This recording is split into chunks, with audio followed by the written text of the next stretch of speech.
What a powerful speech. Thank you very much. And next, contestant number 5, Mr. Pasompong Thamalanka from Lampang Ratchathani University on topic number 1.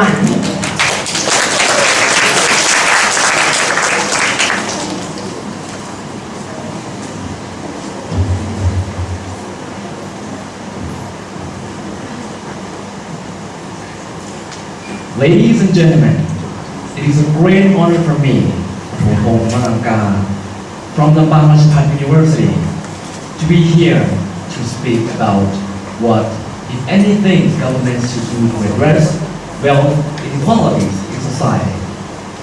A good way to appreciate the inequalities that exist in our Thai society is to look at our capital, Bangkok. Despite having only 40% of our population, well over 50% of all the companies in our country are situated in there also. Well, over half of our most military schools and universities are situated there too. And in terms of transportation, there is the same situation, whether by road, rail, or air. It is almost impossible to go anywhere in our country without first going through Bangkok. Nearly all the earnings of hard-working Thais in the east and west, north and south are sucked into Bangkok and spent there, leaving the rest of the nation impoverished. Why should this be? While Thailand is claiming a place among the democratic nations of the world, it has instituted ever more autocratic rule by those who control the capital. For decades, they have been paid to institute decentralization, to give our other cities and towns and outlying provinces more control of their own affairs. Why are these pages never fulfilled? I'm ashamed to say that it is because the people who have gained control of Thailand's wealth don't want to share it. It's clear that those who are well educated have access to all the good things in life, while those left ignorant do not. I stand before you here today as a young Thai student living in Lampang, fortunate enough to be enrolled in a program of higher education.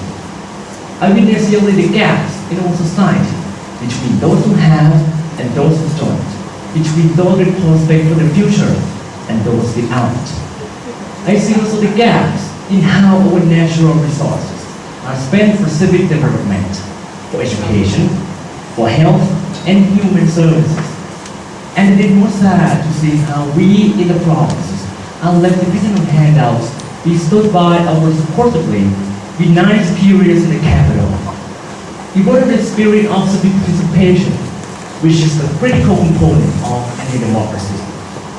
I would like to remind you of a quote by Abraham Lincoln, which truly defines the concept of democracy. Government of the people, by the people, and for the people. We, the people, need to have government in our own hands. The power of our nation should no longer be concentrated in the hands of a few living in the capital. Power must be decentralized so that all Thai citizens can truly participate in ruling themselves. Yes, there is much that government can do to address the wealth inequalities in society. But in a society such as ours, where the wealth has become concentrated in the hands of a few living in the capital, the most important initiative is to break up this lockdown of wealth and power. Let our riches flow naturally out to where they are earned and where they are needed. To Loy Ek and Sisake, to Nam and Myeongson, to Pattani and Pathalung, let those who produce our rice and our rubber, who harvest the fish from the sea, and labor in the factories. Let them, the people, decide for themselves what is in their best interests. There are many gaps between Thailand and the richer, more developed countries of the world, in science and in technology, in education and human welfare. But we are a great and compassionate people. I say to everyone in this room here today, give the people a chance.